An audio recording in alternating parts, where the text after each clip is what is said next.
Expectations are not always tangible. Some Nigerians think that even before infrastructure and economic rectification takes place, good values should form the foundation for development. Let the country know where we are at the moment. What is the state of affairs of our country? Let him be able to communicate that effectively to the people. And secondly, let him have a program that can make Nigerians believe in themselves and believe in the country. Because if we don't do that, it will still be business as usual. What is in for me, and not what can I do to make life better for myself and better for the people around me.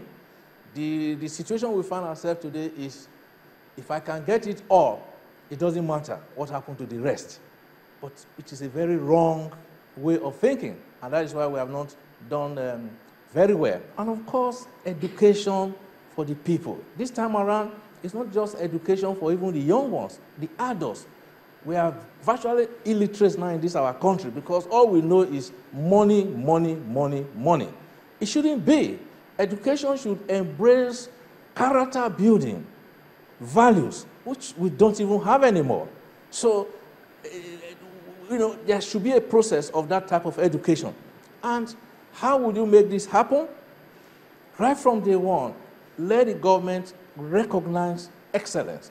And by that, have a method of recognizing people who have achieved success through hard work and commitment.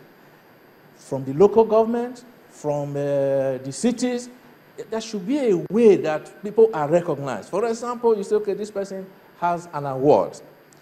Let people be able to really say, yes, he deserves the award. Not that you just sit down in an office and just throw some names, and person who knows these people know, this is a common and he's getting an award. Oh, this one is this, he's getting an award. And no room of people to say, no, I know this person, he's a thief, you can't give him an award. We should have a way that, look, if you want to give, you are giving an award, let people be able to say something about those people, and not by just few persons, or you just push it on people. When you do that, when you just give people an award without people knowing what they have actually done, know their background, history, then you are just disenfranchising the people who are hard working. Still in that line of thought, in the development of human resources, the Chartered Institute of Personnel Management is of the opinion that the multiple resources of the nation would continue to be underutilized until the right environment to groom brilliant minds that will birth businesses is created. I think the most fundamental action that the government needs to take, and we pledge to be a relentless advocate in that regard, is to create a macroeconomic climate which spurs business growth and in turn unleashes a far higher capacity of the economy to generate jobs and keep doing so over the next 4 to 5 years. We have a population of 170 million. If our statistics hold true, 24% of that number is over 100 million.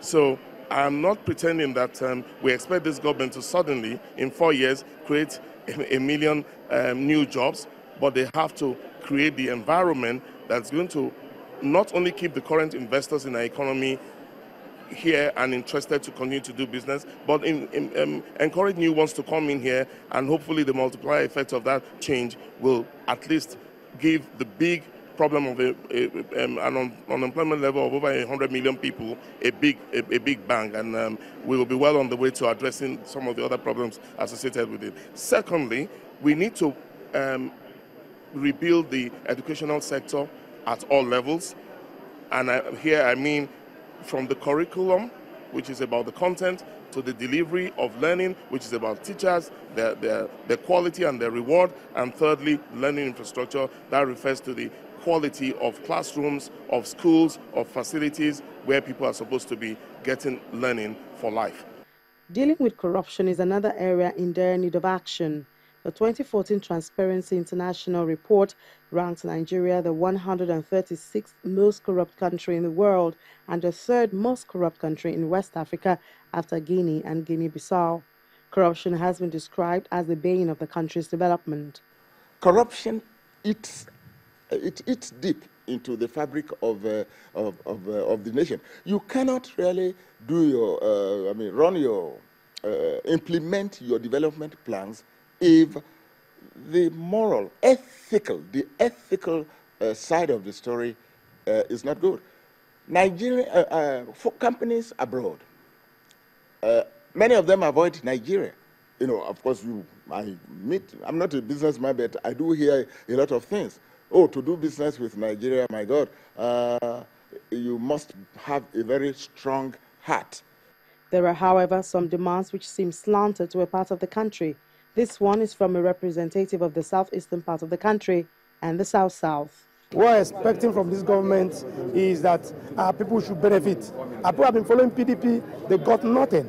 The second Niger bridge you're talking about has just been on paper. They've deceived our people. No good roads in the southeast. Nothing is happening in the southeast, but they say PDP, PDP, PDP. So right now we want to see a change, want to see real governance, and want to see government that tells the people the truth, and want our people to participate in democracy. The new president should look at the aspect of employment, because most of our youth are graduates, no work.